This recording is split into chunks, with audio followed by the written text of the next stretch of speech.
বিসমিল্লাহির রহমানির রহিম।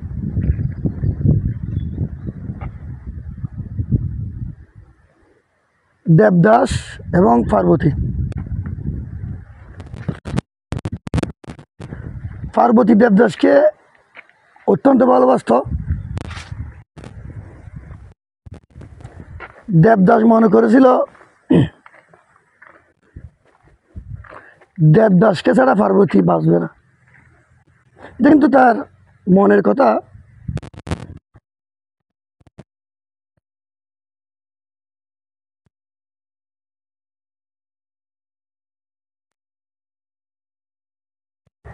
সস্তা দামে বিক্রি হয় না, এটা যে কোনো পুরুষ মনে রাখলে ভালো হয়।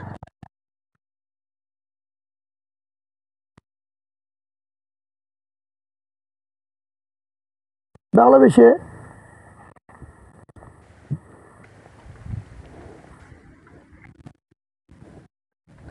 বিনিময়ে এসে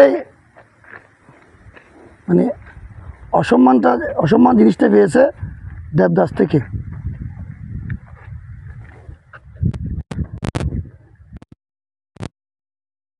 পার্বতী আসলে চেয়েছিল দেবদাসের ভালোবাসা, দেবদাসের জন্য সবসময় অপেক্ষা করত। দেবদাস পার্বতীকে অনেক অনেক অপমান করেছিল, এরপরেও পার্বতী মুখ বুঝে সহ্য করত, কারণ দেবদাসকে ভালোবাসে বলে।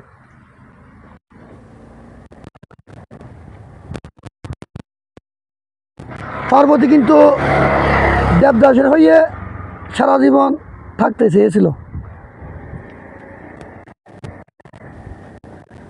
আর পার্বতীর ভালোবাসা খুবই নিখুঁত, মানে আত্মসম্মান বোধের। কি জানি দেখো,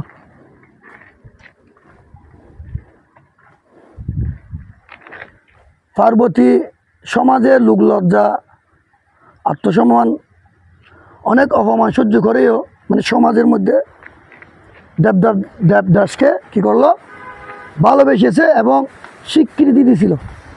মানে আমি দেবদাসকে ভালোবাসি, তাকে নিয়ে আমি জীবন করব, এটা সমাজের মধ্যে সে কী করলো, প্রকাশ করলো। ঠিক আছে,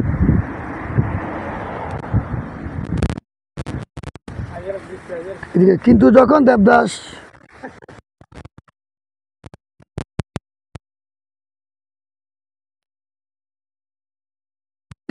স্বীকৃতি দেয় নাই,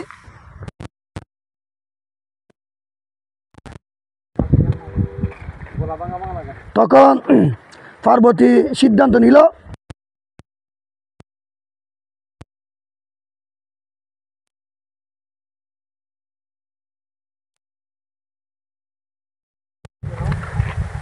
পার্বতী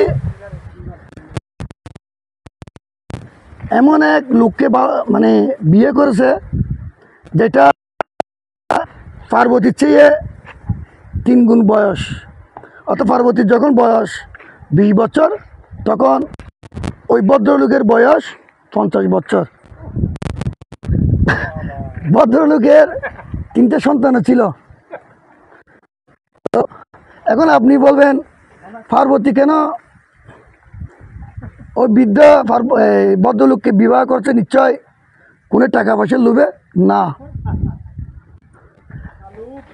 ওই মামাকে দেখো, মামা আমি গল্পটা বলতেছি, তুমি শুনো, এটা খুবই ভালো সুন্দর গল্প। তো পার্বতী তার অর্থবিত্ত দেখে নাই, তাকে অবশ্যই বিবাহ করেছে। কারণটা হচ্ছে পার্বতীকে সে যত স্থানে তার সম্মানটা দিয়েছে এবং স্বীকৃতিটা দিয়েছে। ঠিক আছে, আমার গল্পটা শুনে আমার এক পাহাড়ি ভাই খুবই মানে মন দিয়ে শুনতেছে। আমার পাহাড়ি ভাইটা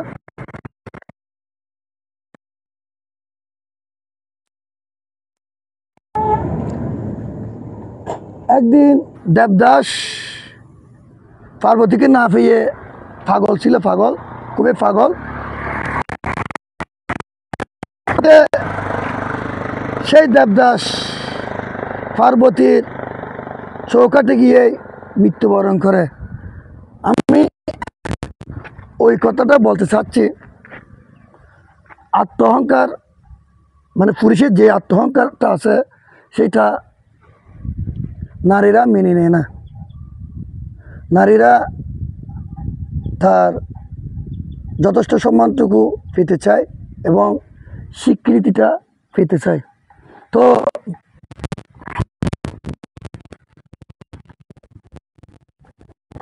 আমি বলবো, ভালোবাসা শুধু মুখে নয়, তার দায়িত্ব নিতে জানতে হয়।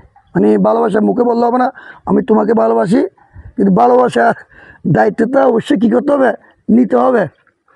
কারণ ভালোবাসার দায়িত্বটা না নেওয়াইতে দেবদাস পাগল হয়ে পার্বতীর চৌঘাটে গিয়ে মৃত্যুবরণ করে। তো আমি বলবো, যদি আপনার কাউকে ভালোবাসেন অবশ্যই তার দায়িত্বটুকু নেবেন,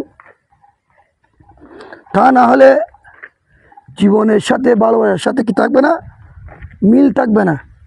যাই হোক, আর যদি ভালোবাসার দায়িত্বটা নিতে না পারো তাহলে